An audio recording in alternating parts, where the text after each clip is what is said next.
heart failure syndrome. Chronic heart failure syndrome means that your patient has become now stable. Now your patient's heart failure has been stabilized with these all IV nitrates, IV diuretics, oxygen therapy. Now you have to plan to discharge your patient at home, or if you and second, if your patient is visiting to you in the clinic. So in this chronic heart failure syndrome patients are obviously those patients who have been stabilized from acute heart failure syndrome, and second, who are visiting to you in the in OPD. Then the number one drug is AC inhibitors. You know that AC inhibitor is the important in the acute heart failure syndrome, especially HFrEF patients, especially reduced ejection fraction, because it prevents the mortality. It actually blocking the RAS system, which is actually as we discussed in the pathophysiology. So please go and remind all the pathophysiology behind this RAS system, behind this heart failure. So AC inhibitor just doing nothing but it is the blocking the RAS system and giving the very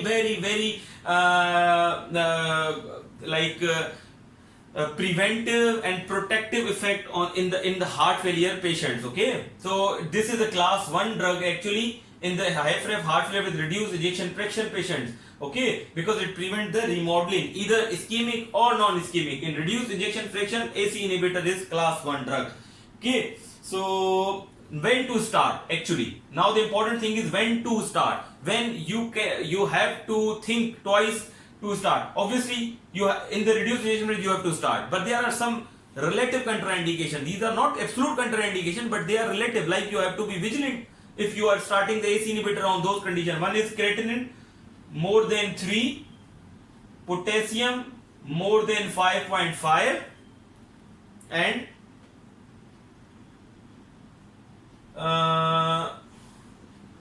BP less than 90. In those conditions, you have to think more, you have to be more vigilant to start this AC inhibitors. But once you start, then you have to monitor few things. One is potassium. You have to be vigilant about the hyperkalemia, because AC inhibitors does what? Hyperkalemia, and hyperkalemia causes very lethal arrhythmias. It can pose your patients to ventricular tachycardias or ventricular fibrillations as well, and it can also pose bradyarrhythmias in your patients. So you have to be very careful about the hyperkalemias. But in heart failure patients, your patient may be into the hypokalemia and the hyponatremia because of the loop diuretics, because loop diuretic causes low potassium. Because by using the loop diuretics, we are actually doing what? We are doing excreting the potassium, sodium in the water. Okay, so the sodium which we are actually losing with the loop diuretics, here we are gaining that potassium. The potassium which we lost with the loop diuretics, here we are getting that potassium with the AC inhibitor. So it would, in most of our patients, they would become very in a balanced form if you use all the drugs judiciously in your patients. Okay, so these things you have to take care. Second, obviously, you have to take care of creatinine as well, or BUN. It shows the perfusion of kidneys by using the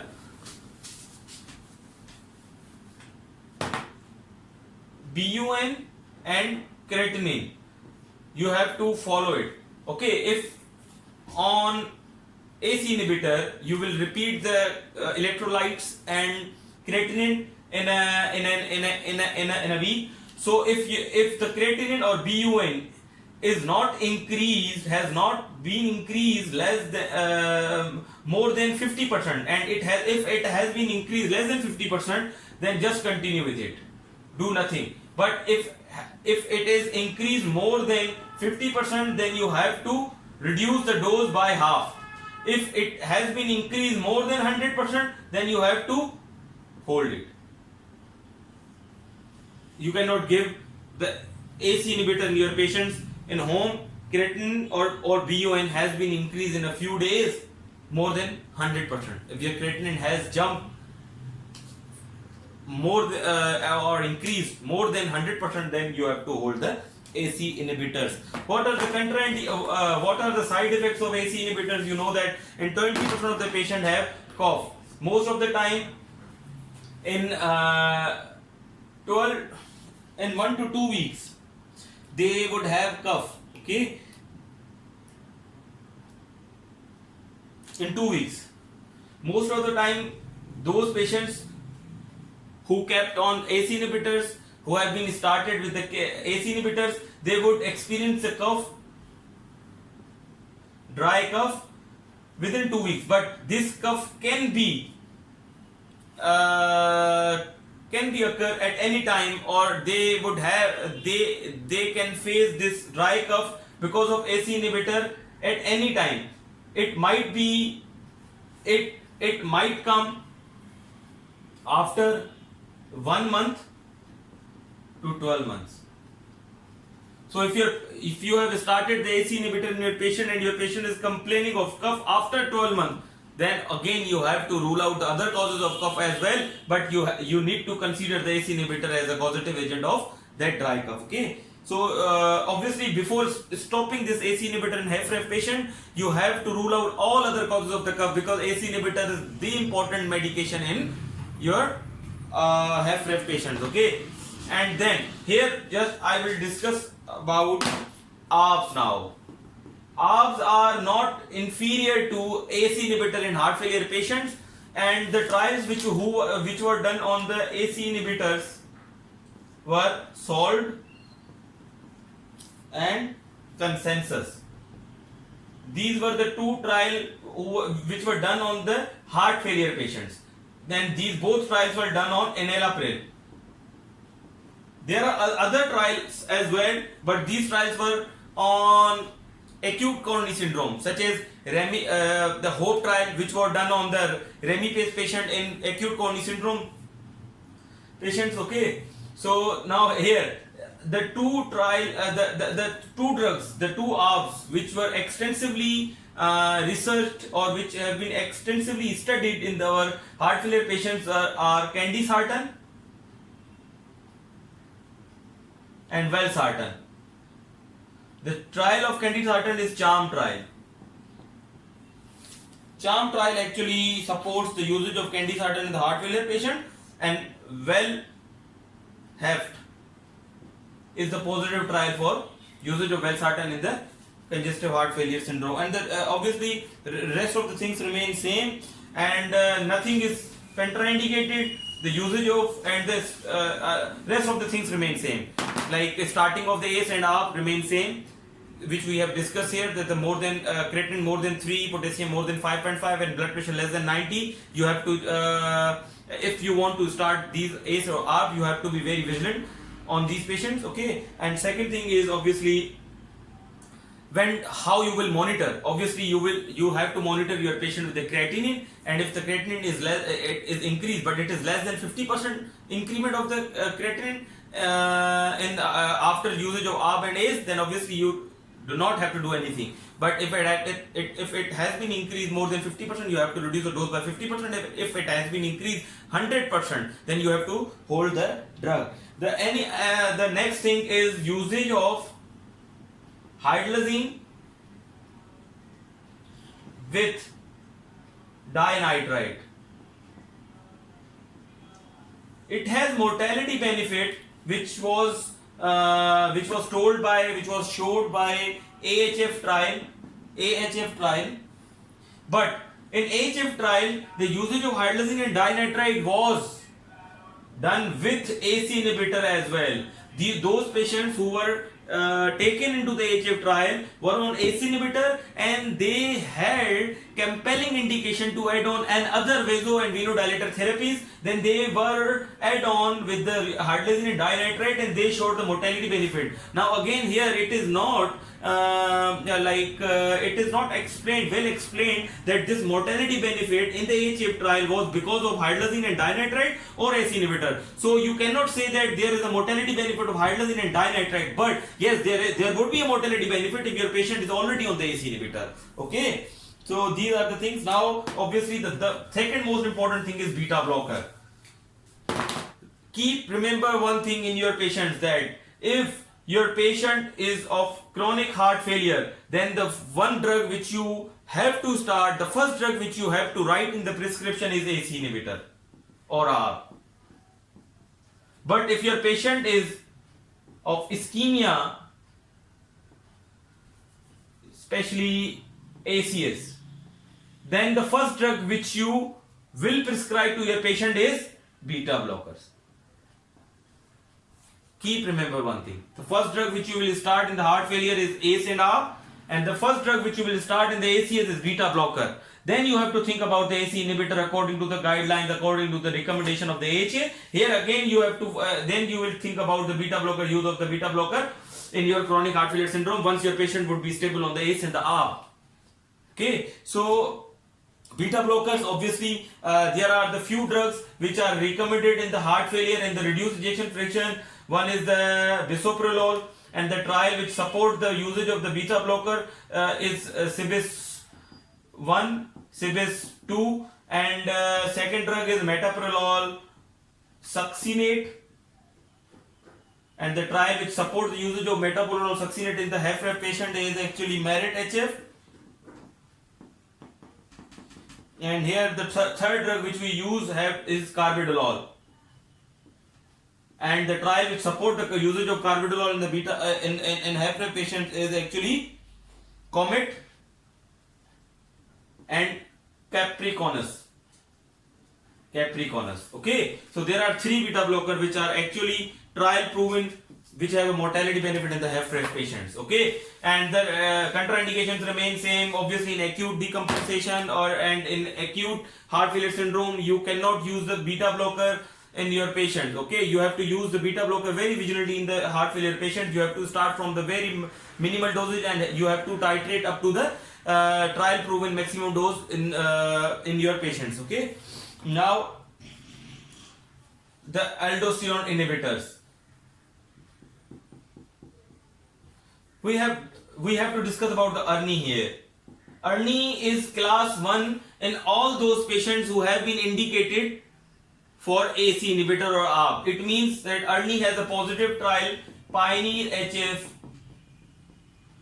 Sorry, the first trial which actually is PARADIGM-HF. PARADIGM-HF told us about that we have to use this by the PARADIGM trial which was done in 2016, which told that usage of ERNI has a mortality benefit, which was explained by PARADIGM-HF trial which was done in the 2016. So then later on guidelines recommend that usage of ERNI, you can use the ERNI in any patient who have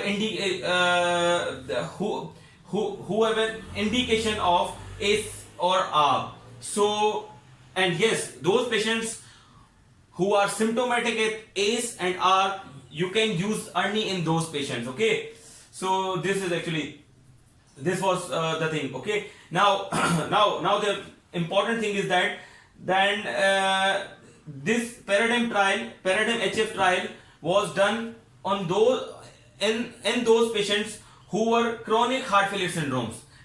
Then this PARADIGM-HF did not explain the usage of ERNI in acute heart failure syndrome. But then another trial came in 2018, PIONEER-HF.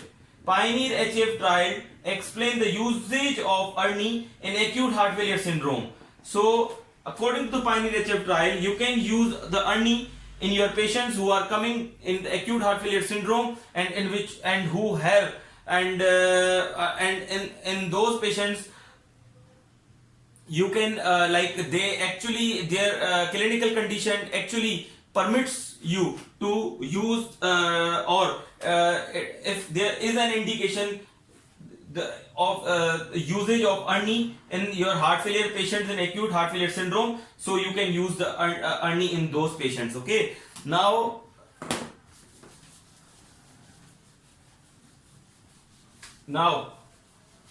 the third drug which is very much important is aldosterone inhibitors. aldosterone inhibitors. The third drug which is very important is aldosterone inhibitor, and that is obviously we have three drugs here. One is aldactone. The trial which support the usage of aldactone is RAILS. Second is EPHASIS. Here EPHASIS is the actually trial which was done on the acute coronary syndrome in patient post MI low EF patients, okay, which was done on the eplerenone. And then eplerenone, there was actually two trials, one with the ACS patients, that was EPHASIS, and second was EMPHASIS HF. EMPHASIS HF. This was actually the trial which was done on the eplerenone in the heart failure patients, okay, which was done on the heart failure patient. Now, when to use the aldosterone? You have to use the aldosterone when you cannot use the aldosterone until you start two drugs in the heart failure. One is ACE, second is beta blocker. The aldosterone would be the third drug to add on after these two drugs. You cannot start aldosterone blocker or like eplerenone or aldactone in your patients before ACE and beta blockers. It is actually an add-on therapy. You cannot start aldosterone inhibitor on those patients who are not on ACE or beta blockers. You have to start ACE or ARB before starting the aldosterone. And what else? What are other indication? Obviously, LV dysfunction less than 40%, diabetes patients, hypertension patients, okay, and who have a potassium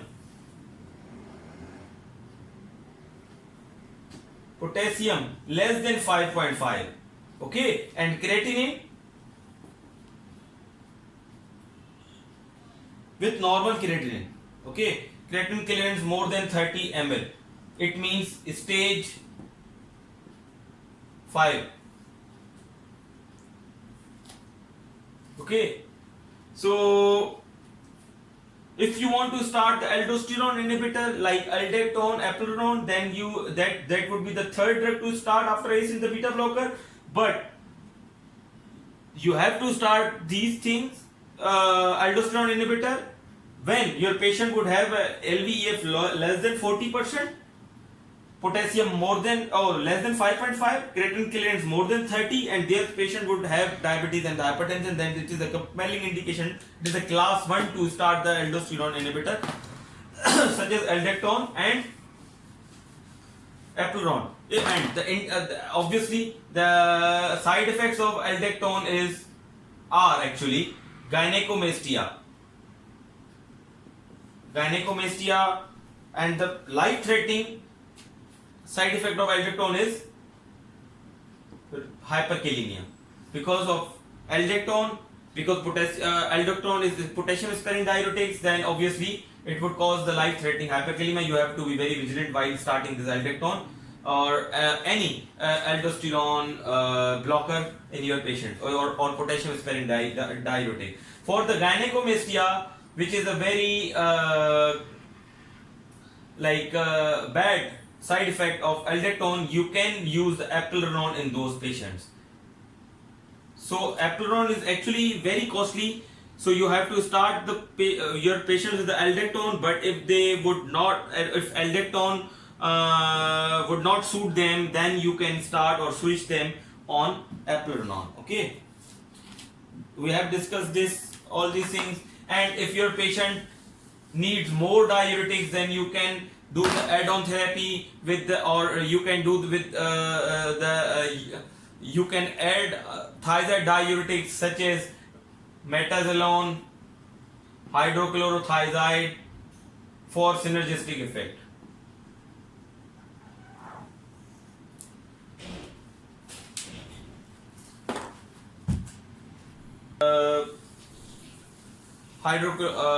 Thiazide diuretic, metazolone and hydrochlorothiazide diuretics. Okay, the next drug, which is the very older drug, is digoxin.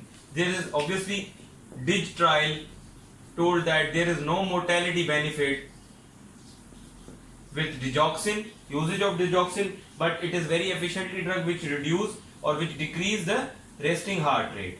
So you can use the digoxin in the heart failure patient, but obviously there's a very good evidence the usage of the usage of this drug in the atrial fibrillation rather in other sinus rhythm patients. So if your patient is in atrial fibrillation, it is better to start with the beta blockers. But if there is any contraindication to usage of the use of that beta blockers, then you can use the digoxin in those patients. But this trial told that there is a no mortality benefit, but it improves the quality and it improves the heart failure of your patients. The second thing which actually I wanted to share with you guys is Ivabradine.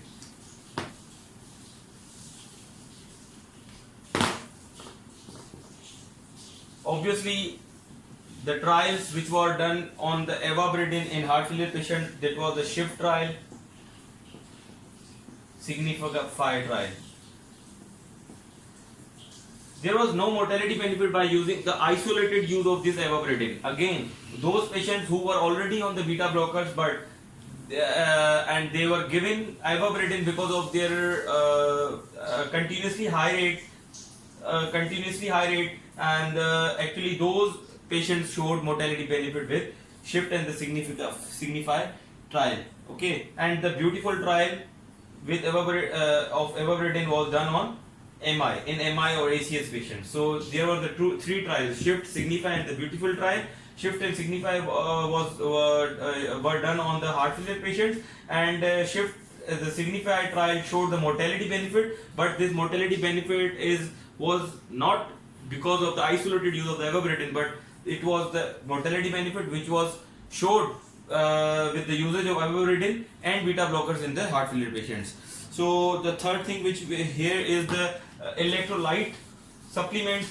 Obviously, by giving these diuretics, actually you are excreting sodium, potassium, magnesium, and calcium. So you have to in heart failure patient, especially even in the acute heart failure syndrome, you have to check and you have to make a good balance of these electrolyte these electrolyses. So if your patient with a chronic heart failure have electrolyte imbalances, you have to treat it first, because it worsens the heart failure in your heart failure patients. Got it? The third thing you have is device monitoring. In the device, obviously you know that heart failure patient, you have two devices, ICD, which actually prevent, which do nothing with the heart failure, does not increase the ejection fraction or does not increase the quality of life, but it actually decreases the risk of sudden cardiac death. But there is another device which is CRTD. It actually decreases the risk of sudden cardiac death and increases the ejection fraction and increasing the life quality of your patient with the chronic heart failure syndrome. There is another device which is known as CardioMeme. CardioMeme is actually a device which is inserted in the right heart here, which is and which you just implant transcatheterally in the RV. So in RV you will just insert this very small sensor in your pulmonary catheters. So it does what? It just sends the pulmonary catheter wedge pressure.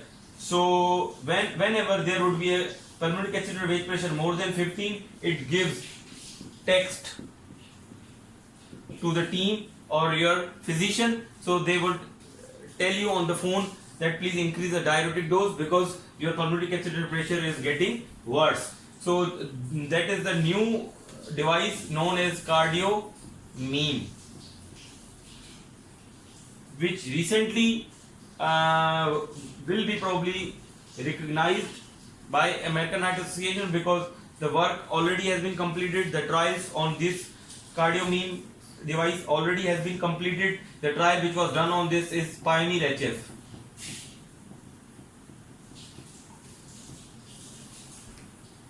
Okay, so these were the devices which you can use in the chronic heart failure syndromes.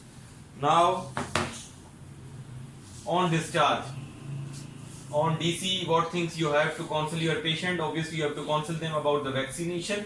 If your patient has obviously high fever patient, then you have to counsel them for the pneumococcal and influenza. It is class 1 to give these two vaccinations in your patients. Second thing, sodium and water restriction. You have to tell them no extra salt, okay, or no extra mixing of salt in your any food or any meat, and you have to restrict your water usage less than 1.2 liter or 1 liter, okay.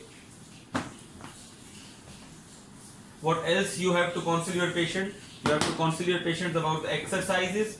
HF action showed that there is a mortality benefit of the exercise in your patient, so you have to tell them to do the monitored exercise programs. So there are again few things which tells us about the prognosis of heart failure. That is the prognosis of heart failure, that is age. These all prognosis we have discussed in our previous lectures. Second thing is increase NYHA class, increase age, increase NYHA class, decrease EF, reduce RV function, anemia, raise creatinine. These all are the poor prognosis factor. If your patient have all these things, then it means your patient have a poor prognosis in the heart failure. Okay.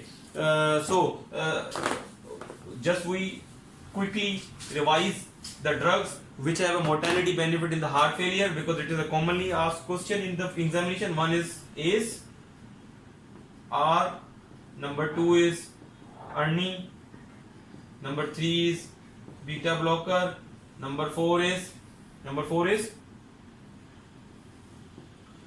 these are the drugs actually. Number 4 is aldosterone blockers or potassium sparing diuretics.